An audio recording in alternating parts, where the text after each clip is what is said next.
Hey guys, I'm back again here with another video, and I'm actually going to be installing this cooler. We're actually going to be doing an unboxing video real quick. I'm going to be installing this cooler in a different follow-up video on my 2U local AI server.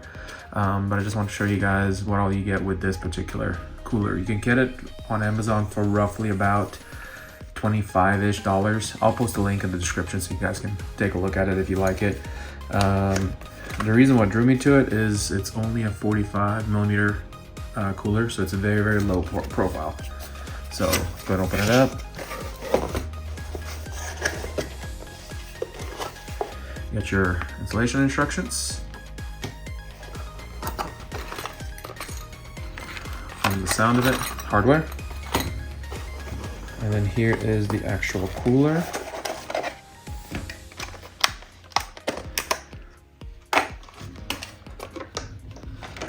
And then this is the actual cooler itself. It's very, very low profile. Direct contact heat pipes, as you guys can tell right there. So here's the cooler itself. It does come with a PWM 4-pin fan, so it's always a bonus. And then let's take a look at the hardware. So I pull this out of the way. So we have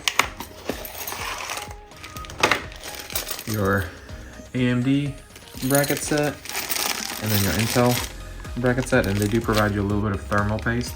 I'm going to be using my own thermal paste. I believe it's Thermal Grizzly. It's pretty much whatever I have in stock, and there's also different brackets for the Intel. So 1700 socket versus the 150s or 151, whatever socket your Intel is, and then I believe it's AM3, 4, and AM5 compatible. But yeah, so here's pretty much everything you get, and hope you guys will watch the follow-up video, which I'll link somewhere in the description as well. And yeah, that is pretty much it. See you guys later. Peace.